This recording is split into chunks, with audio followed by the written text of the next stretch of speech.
নয়নাভিরাম সিলেট স্টেডিয়ামের সৌন্দর্য দেখে যে কেউ মুগ্ধ হতে বাধ্য। প্রাকৃতিক সৌন্দর্যে ভরপুর এই স্টেডিয়ামের সুনাম আছে গোটা বিশ্বজুড়ে। টাইগাররা নিজেদের পছন্দের ফরম্যাট ওয়ানডেতে এখনও হারের স্বাদ পায়নি এই স্টেডিয়ামে, কিন্তু ফরম্যাট বদলাতেই টাইগারদের দৈন্যদশা দেখা যায় চায়ের শহরে।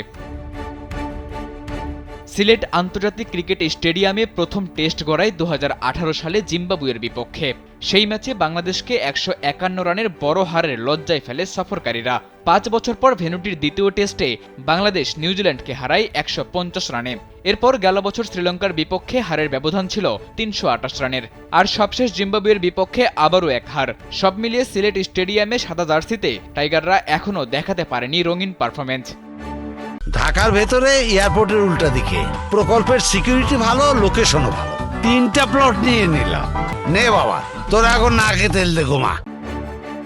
তবে দলগত ব্যর্থতার দিনেও সিলেটের এই মাঠে টাইগার ক্রিকেটাররা গড়েছে কিছু ব্যক্তিগত রেকর্ড। জাকের আলী ওয়ানিকের টানা ৪ টেস্টে 50, মেহেদী হাসান মিরাজের ২ ইনিংসেই 5 সাথে ২০০ উইকেটের ক্লাবে নিজের নাম লেখানো। এসবই যে সিলেটের এই স্টেডিয়ামে। তবে ব্যক্তিগত সাফল্য দিয়ে তো আর দলগত ব্যর্থতাকে ঢাকা সম্ভব নয়।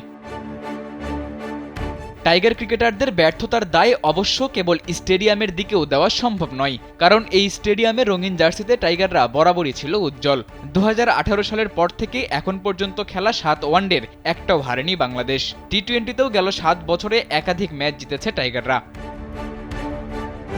টেস্ট ক্রিকেটে টাইগারদের ব্যর্থতা এবারই নতুন নয়। এর আগে নবাগত আফগানিস্তানের কাছেও হেরেছিল বাংলাদেশ।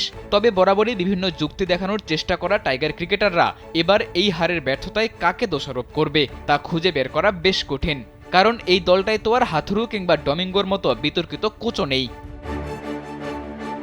সাদাতুর রাফি, কালবেলা।